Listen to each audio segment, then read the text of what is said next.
बेटा जी, मैं कुलवीर खैरा। ਅੱਜ मैं ਤੁਹਾਡੇ ਲਈ ਇੱਕ ਬਹੁਤ ਹੀ ਸੋਹਣਾ ਚੈਪਟਰ ਲੈ ਕੇ ਆਇਆ 1857 ਈਸਵੀ ਦਾ ਵਿਦਰੋਹ, ਜਿਹਨੂੰ ਆਪਾਂ ਕ੍ਰਾਂਤੀ ਵੀ ਕਹਿ ਦਿੰਦੇ ਹਾਂ।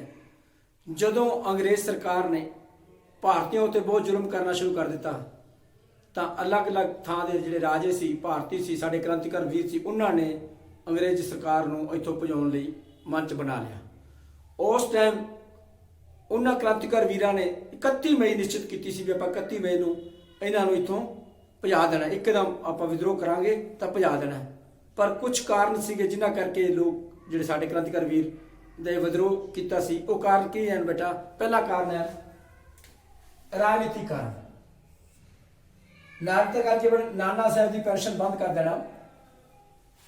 पेशवा बाजीराव दूसरा के पुत्र सी बेटा नाना साहब, ये गोदले पुत्र सी। अंग्रेजा ने इसकी पेंशन बंद करती और ये जरा नाना साहब सी ये अंग्रेजा के विरुद्ध हो गया। इस तरह ही मुगल बादशाह बहादुर शाह जफर नाल इन्होंने बहुत बुरा सलूक किया। इन्होंने कहता भी जदों भी तुहाडी मौत हो जाएगी तो असीं जिहड़ा तुहाडा साम्राज्य है उन्होंने अंग्रेजी साम्राज्य विच मिला लांगे। इस ਨੂੰ ਮੁਗਲ ਬਾਦਸ਼ਾਹ ਨੇ ਆਪਣਾ ਅਪਮਾਨ ਸਮਝਿਆ ਅਤੇ ਉਹ ਅੰਗਰੇਜ਼ਾਂ ਦੇ ਵਿਰੋਧ ਹੋ ਗਿਆ। ਨੰਬਰ 3 ਲੈਬਸ ਦੀ ਨੀਤੀ। ਲਾਰਡ ਡਲਹੌਜ਼ੀ ਇੱਕ ਲੈਬਸ ਦੀ ਨੀਤੀ ਲੈ ਕੇ ਆਏ। ਉਹ ਲੈਬਸ ਦੀ ਨੀਤੀ ਕੀ ਸੀ ਬੇਟਾ? ਉਹ ਲੈਬਸ ਦੀ ਨੀਤੀ ਸੀ ਵੀ ਕੋਈ ਵੀ ਭਾਰਤੀ ਰਾਜਾ ਜਿਸ ਦੀ ਕੋਈ ਸੰਤਾਨ ਨਹੀਂ ਹੋਵੇਗੀ ਉਸ ਦੀ ਮੌਤ ਤੋਂ ਬਾਅਦ ਉਸ ਦੇ ਰਾਜ ਨੂੰ ਅੰਗਰੇਜ਼ੀ ਸਾਮਰਾਜ ਵਿੱਚ ਮਿਲਾ ਲਿਆ ਜਾਵੇਗਾ। ਜਦੋਂ ਇਹ ਲੈਬਸ ਦੀ ਨੀਤੀ ਲੈ ਕੇ ਆਏ ਤਾਂ ਭਾਰਤ ਦੇ ਸੰਬਲਪੁਰ, ਝਾਂਸੀ, ਨਾਗਪੁਰ, ਉਦੈਪੁਰ ਆਦਿ ਹੋਰ ਕਈ ਸਟੇਟ ਸੀ ਜਿਨ੍ਹਾਂ ਨੂੰ ਆਟੋਮੈਟਿਕਲੀ ਉਹਨਾਂ ਦੀ ਮੌਤ ਤੋਂ ਬਾਅਦ ਉਹ ਆਪਣੇ ਅੰਗਰੇਜ਼ੀ ਸਾਮਰਾਜ ਸ਼ਾਮਿਲ ਹੋ ਗਏ। ਤਾਂ ਇੱਥੋਂ ਦੇ ਜਿਹੜੇ ਰਾਜੇ ਸੀ ਇਹ ਸਾਰੇ ਦੇ ਸਾਰੇ ਅੰਗਰੇਜ਼ਾਂ ਦੇ ਵਿਰੋਧ ਹੋ ਗਏ। ਇਸੇ ਤਰ੍ਹਾਂ ਬੇਟਾ ਜੀ ਅਵਧ ਨੂੰ ਅੰਗਰੇਜ਼ੀ ਸਾਮਰਾਜ ਵਿੱਚ ਬਣਾਉਣਾ। ਅਵਧ ਬਹੁਤ ਹੀ ਖੁਸ਼ਹਾਲ ਰਾਜ ਸੀਗਾ। ਉੱਥੋਂ ਦੇ ਰਾਜੇ ਤੇ ਇੱਕ ਇਲਜ਼ਾਮ ਲਾਤਾ ਵੀ ਤੁਹਾਡਾ ਸ਼ਾਸਨ ਬਹੁਤ ਬੁਰਾ ਹੈ, ਤੁਸੀਂ ਸਹੀ ਢੰਗ ਨਾਲ ਸ਼ਾਸਨ ਨਹੀਂ ਕਰਦੇ ਅਤੇ ਉਸ ਨੂੰ ਗੱਦੀ ਤੋਂ ਲਾ ਕੇ ਉੱਥੇ ਆਪਣਾ ਰਾਜ ਸਥਾਪਿਤ ਕਰ ਲਿਆ। ਤੇ ਜਿਹੜਾ ਉੱਥੋਂ ਦਾ ਰਾਜਾ ਸੀ ਉਹ ਕੌਣ ਸੀ ਬੇਟਾ? ਨਵਾਬ ਵਜ਼ੀਦ ਅਲੀ ਸ਼ਾਹ। ਨਵਾਬ ਵਜ਼ੀਦ ਅਲੀ ਸ਼ਾਹ ਨੂੰ ਇਹ ਕਹਿ ਕੇ ਗੱਦੀ ਤੋਂ ਲਾਤਾ ਵੀ ਤੈਨੂੰ ਸ਼ਾਸਨ ਹੀ ਨਹੀਂ ਕਰਨਾ ਹੁੰਦਾ, ਤੇਰਾ ਸ਼ਾਸਨ ਬੇਕਾਰ ਹੈ। ਤਾਂ ਉਸ ਤੇ ਆਪਣਾ ਰਾਜ ਇਹਨਾਂ ਨੇ ਅੰਗਰੇਜ਼ਾਂ ਨੇ ਆਪਣਾ ਰਾਜ ਉੱਤੇ ਕਰ ਲਿਆ। ਤਾਂ ਹੁਣ ਬੇਟਾ ਜੀ ਆਪਾਂ ਇਸ ਤੋਂ ਅੱਗੇ ਹੈ ਆਪਾਂ ਕਰਾਂਗੇ ਸਮਾਜਿਕ ਕਾਰਨ। ਹਾਂਜੀ ਬੇਟਾ ਜੀ, ਸਮਾਜਿਕ ਕਾਰਨ ਪਹਿਲਾ ਹੈ ਸਮਾਜਿਕ ਅਤੇ ਧਾਰਮਿਕ ਰਸਮਾਂ ਵਿੱਚ ਦਖਲ ਅੰਦਾਜ਼ੀ।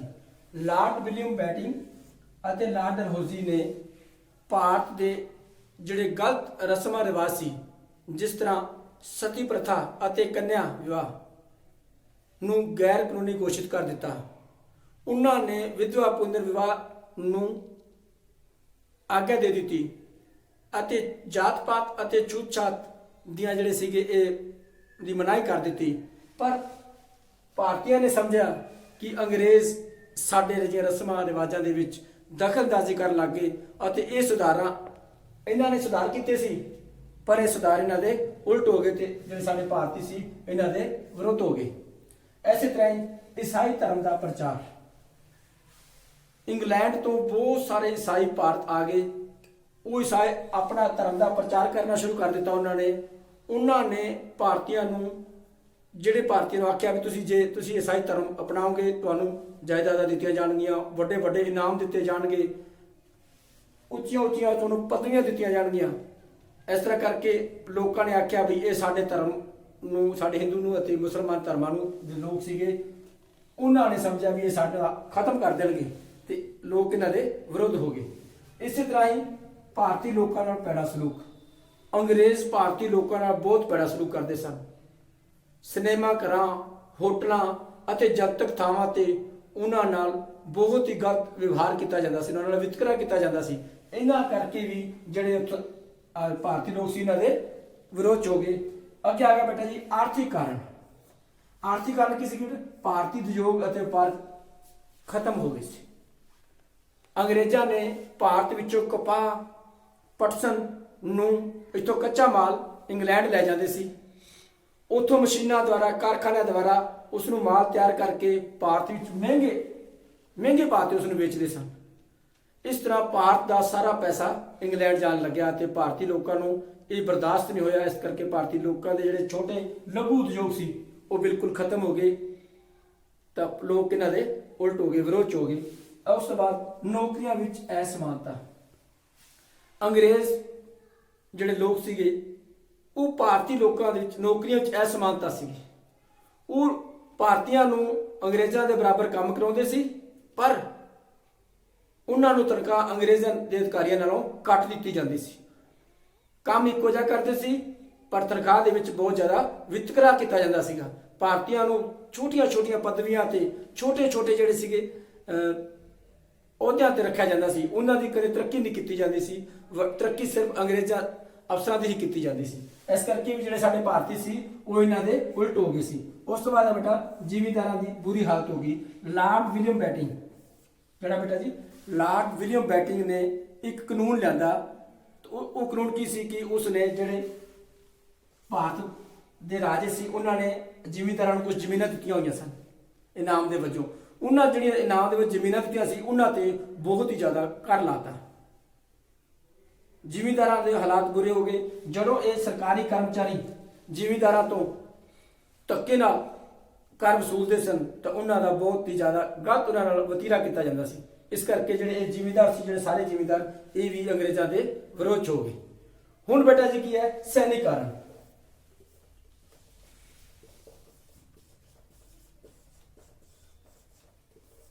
ਸੈਨਿਕੀਕਰਨ ਅੰਗਰੇਜ਼ਾਂ ਨੇ ਆਪ ਦੀ ਫੌਜ ਦੇ ਵਿੱਚ ਬਹੁਤ ਹੀ ਜ਼ਿਆਦਾ ਭਾਰਤੀਆਂ ਨੂੰ ਭਰਤੀ ਕਰ ਰੱਖਿਆ ਸੀ। ਇਸ 5 ਭਾਰਤੀ ਅਤੇ 1 ਅੰਗਰੇਜ਼ ਦੀ ਰੇਸ਼ੋ ਸੀਗੀ ਇਹਨਾਂ ਦੀ ਫੌਜ ਦੇ ਵਿੱਚ। 5 ਭਾਰਤੀ ਹੁੰਦੇ ਸਨ ਅਤੇ 1 ਅੰਗਰੇਜ਼ ਹੁੰਦਾ ਸੀ।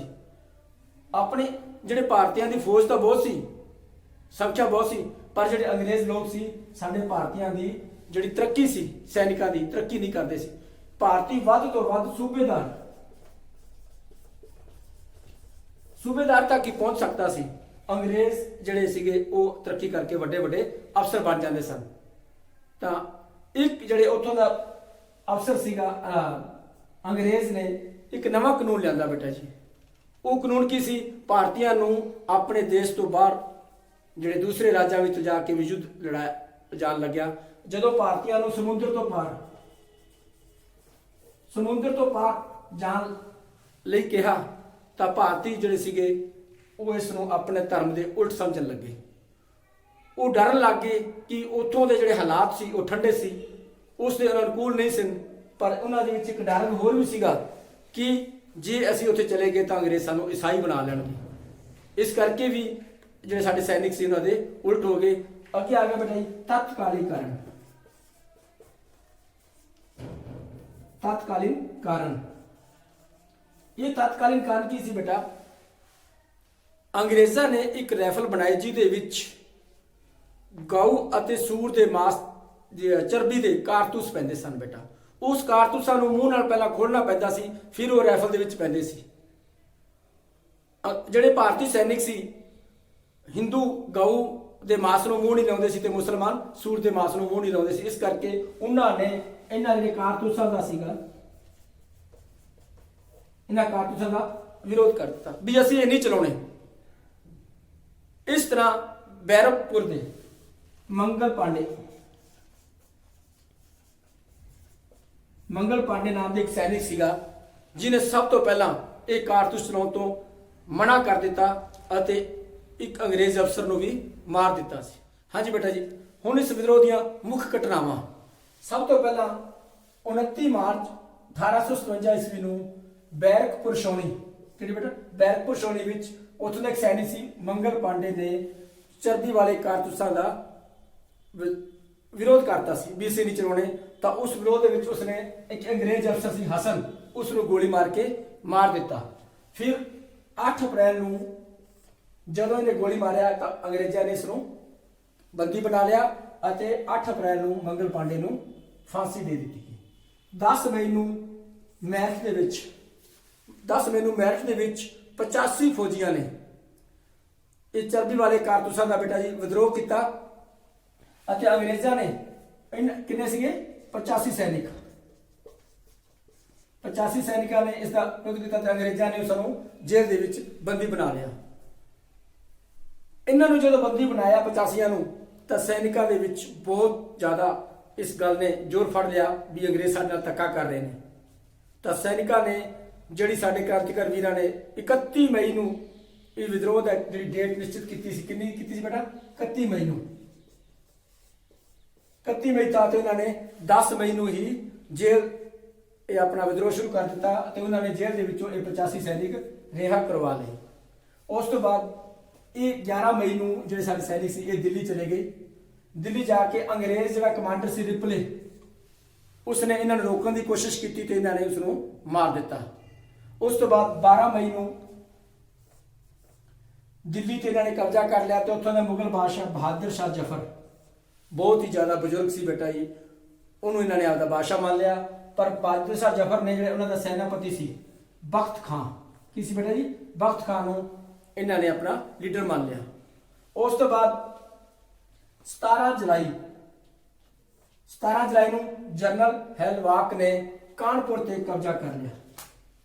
ਉੱਥੇ ਸੀ ਨਾਨਾ ਸਾਹਿਬ, ਉਹ ਨੇਪਾਲ ਦੌੜ ਗਿਆ ਅਤੇ ਜਿਹੜਾ ਉਹਦਾ ਸੈਨਾਪਤੀ ਸੀ ਤਾਤੀਆ ਟੋਪੇ, ਉਹ ਝਾਂਸੀ ਦੀ ਰਾਣੀ ਕੋਲ ਜਾ ਕੇ ਰਹਿਣ ਲੱਗ ਪਿਆ। ਉਸ ਤੋਂ ਬਾਅਦ ਬੇਟਾ ਜੀ 14 ਸਤੰਬਰ ਨੂੰ ਜਨਰਲ ਨਿਕਸਨ ਨੇ ਸਿੱਖ ਫੌਜਾਂ ਅਤੇ ਗੋਰਖਾ ਫੌਜਾਂ ਨੂੰ ਨਾਲ ਲੈ ਕੇ ਦਿੱਲੀ ਤੇ ਹਮਲਾ ਕਰ ਦਿੱਤਾ ਅਤੇ ਦਿੱਲੀ ਨੂੰ ਆਪਣੇ ਅੰਦਰ ਕਰ ਲਿਆ। ਉੱਥੇ ਜਿਹੜਾ ਬਹਾਦਰ ਸਾਹਿਬ ਜ਼ਫਰ ਸੀ ਉਸ ਨੂੰ ਬੰਦੀ ਬਣਾ ਕੇ ਰੰਗੂਨ ਭੇਜਤਾ ਅਤੇ ਇਸ ਦੇ ਜਿਹੜੇ 2 ਲੜਕੇ ਸੀ ਉਹਨਾਂ ਨੂੰ ਗੋਲੀਆਂ ਨਾਲ ਮਾਰ ਦਿੱਤਾ ਗਿਆ। ਥੋੜੇ ਟਾਈਮ ਬਾਅਦ ਜਾ ਕੇ ਰੰਗੂਨ ਵਿਖੇ ਬਹਾਦਰ ਸ਼ਾਹ ਜ਼ਫਰ 1862 ਈਸਵੀ ਵਿੱਚ ਉਸ ਦੀ ਮੌਤ ਹੋ ਗਈ। ਐਸੇ ਤਰ੍ਹਾਂ ਹੀ ਜਿਹੜੀ ਝਾਂਸੀ ਦੀ ਰਾਣੀ ਸੀ ਉਹ ਵੀ ਤਾਂਤੀਆ ਟੋਪੇ ਦੇ ਨਾਲ ਲੱਗ ਕੇ ਦੋਨਾਂ ਨੇ ਅੰਗਰੇਜ਼ਾਂ ਨਾਲ ਬਹੁਤ ਹੀ ਜ਼ਿਆਦਾ ਵਧੀਆ ਚੰਗੀਆਂ ਲੜਾਈਆਂ ਲੜੀਆਂ ਅਤੇ ਝਾਂਸੀ ਦੀ ਰਾਣੀ ਉਸ ਲੜਾਈ ਦੇ ਵਿੱਚ ਵੀਰਗਤੀ ਪ੍ਰਾਪਤ ਕਰ ਗਈ ਤੇ ਤਾਂਤੀਆ ਟੋਪੇ ਨੂੰ ਅੰਗਰੇਜ਼ਾਂ ਨੇ ਥੋੜੇ ਸਮੇਂ ਬਾਅਦ ਹੀ ਬੰਦੀ ਬਣਾ ਲਿਆ ਅਤੇ 1859 ਈਸਵੀ ਨੂੰ ਫਾਂਸੀ ਤੇ ਚੜਾ ਦਿੱਤਾ। ਬੇਟਾ ਜੀ ਇਹ ਸੀ ਸਾਡਾ 1857 ਈਸਵੀ ਦਾ ਵਿਦਰੋਹ। ਕੁਝ ਸਾਡੇ ਇਤਿਹਾਸਕਾਰ ਇਸ ਨੂੰ 1857 ਈਸਵੀ ਦਾ ਵਿਦਰੋਹ ਮੰਨਦੇ ਨੇ, ਅੰਗਰੇਜ਼ ਇਤਿਹਾਸਕਾਰ ਇਸ ਨੂੰ ਸੈਨਿਕ ਵਿਦਰੋਹ ਮੰਨਦੇ ਨੇ, ਪਰ ਜਿਹੜੇ ਸਾਡੇ ਇਤਿਹਾਸਕਾਰ ਉਹ ਇਸ ਨੂੰ ਸੁਤੰਤਰਤਾ ਪ੍ਰਾਪਤੀ ਦੀ ਪਹਿਲੀ ਲੜਾਈ ਉਹ ਵੀ ਕਹਿੰਦੇ ਨੇ। ਪਰ ਇਸ ਲੜਾਈ ਨੇ ਸਾਡੇ ਵਿੱਚ ਆਜ਼ਾਦੀ ਦੀ ਇੱਕ ਚਿੰਗਾਰੀ ਉਠਾ ਦਿੱਤੀ ਅਤੇ ਇਹ ਪੈਦਾ ਕਰ ਦਿੱਤੀ ਜਿਹੜੀ 15 ਅਗਸਤ 1947 ਨੂੰ ਬਹੁਤ ਹੀ ਚੰਗਾ ਦਿਨ ਲੈ ਕੇ ਆਈ ਅਤੇ ਭਾਰਤ ਨੂੰ ਆਜ਼ਾਦ ਕਰਾਇਆ। ਇਹ ਸੀ ਬੇਟਾ ਸਾਡੀ 1857 ਦੀ ਕ੍ਰਾਂਤੀ, ਜਿਹਨੂੰ ਅਸੀਂ ਆਪਾਂ ਸਾਡੀ ਆਜ਼ਾਦੀ ਦੀ ਪਹਿਲੀ ਲੜਾਈ ਦੀ ਸ਼ੁਰੂਆਤ, ਪਹਿਲੀ ਲੜਾਈ ਕਹਿੰਦੇ ਆਪਾਂ। ਤਾਂ ਬੇਟਾ ਜੀ ਧਿਆਨ ਨਾਲ ਇਹਨੂੰ 1-2 ਵਾਰ ਸੁਣੋਗੇ ਨਾ ਤੁਹਾਨੂੰ ਸਾਰੀਆਂ ਗੱਲਾਂ ਯਾਦ ਹੋ ਜਾਣਗੀਆਂ ਤੇ ਇਹ ਸਾਰਿਆਂ ਨੂੰ ਇਹਦੀਆਂ ਕਾਰਨ ਘਟਨਾਵਾਂ ਇਹ ਤੁਸੀਂ ਨੋਟ ਕਰਕੇ ਅਤੇ ਕਾਪੀ ਤੇ ਲਿਖਣੀ ਹੈ ਪੁੱਤਰ। ਇਸ ਨੂੰ ਅਣਗੌਲਿਆ ਨਹੀਂ ਕਰਨਾ, ਇੱਕ ਇੱਕ ਚੀਜ਼ ਨੋਟ ਕਰਨੀ ਹੈ। ਆਹ ਚੀਜ਼ਾਂ ਜਿਹੜੀਆਂ ਡੇਟਾ ਹੈ ਇਹ ਬਹੁਤ ਹੀ ਇੰਪੋਰਟੈਂਟ ਹੈ ਬੇਟਾ, ਜਿਹਨਾਂ ਨੂੰ ਨੋਟ ਕਰਨੀ ਹੈ। ਤਾਂ ਮੈਨੂੰ ਉਮੀਦ ਹੈ ਬੇਟਾ ਜੀ ਤੁਹਾਨੂੰ ਇਹ ਜਿਹੜਾ ਅੱਜ ਮੇਰਾ ਲੈਸਨ ਹੈ 1857 ਈਸਵੀ ਕ੍ਰਾਂਤੀ ਦਾ ਵਿਦਰੋਹ ਇਹ ਸਮਝ ਆ ਗਿਆ ਹੋਵੇਗਾ। ਧੰਨਵਾਦ, ਥੈਂਕ ਯੂ।